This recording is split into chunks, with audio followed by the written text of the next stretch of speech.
nagaa jirtu daawwattoota koo ani nagaa kootii isin nagaa keessanii bakka jirtanitti nagaan koo isin qaqqabachaa guyyaa har'aa kana immoo kanan qabadhee isiniif dhufee waan addaa ta'e tokkodha. Utuu garuu gara sanaatti hin darbiin namoonni YouTube koo kana subscribe hin goone subscribe gochuudhaan ishee bira jirtu immoo gura lamatti baasan isiniin jedha. Egaan kabajamtoota daawwattoota koo guyyaa har'aa kana immoo waanan qabadhee dhufitti gaafan darbu egaa guyyaa har'aa kana kanan isiniif dhiyeessu namoonni tutorialii garaagaraa hojjetan yookiin immoo moobaayilii keessan iskiriinii isaa record gochuu barbaadaniidhaaf aappii bareedaa fi aappii baay'ee isin gargaaruun isiniif dhiyeessaa jechuudha.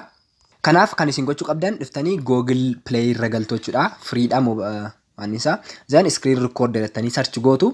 Screen recorder gaafa jettan baay'eetti isin dhufa warra kana keessaati jechuudha. Kanaaf isa kana keessaati kan isin gootan iddoo kana dhuftanii screen recorder kan jedhu kana kunoosaa gosa bifa cuquliisaa qabu kanarratti kilik gootu.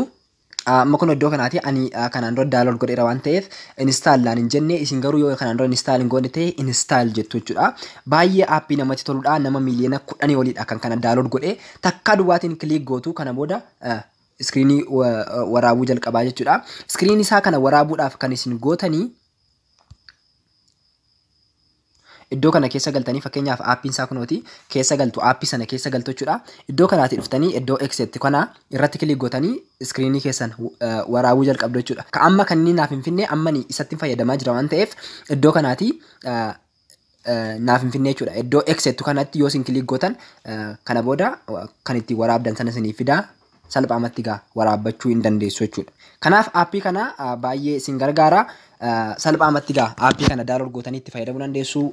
Waan tokkoyyuu irratti lakkaa'u fakkeenyaaf tutorialii namoota baay'ee yoo ilaaltanii irra keessatti lakkaa'a yookiin immoo lakkoofsa yookiin immoo wantoota garaagaraa irra keessatti lakkaa'a. Kun garuu waan tokko hin lakkaa'u fataa kan jedhee aappii iskiriinii keessan record gochuudhaaf isin gargaarudha. Freedha baay'ee isin fayyada kanatti fayyadamaan isiniin jedha. Egaan daawwattoota koo waan daawwattaniif galatoomaan isiniin jedha. Namoonni subscribe goone subscribe gochuu hin dagatinaa. Baay'een isin jaalladha. Nagaatti.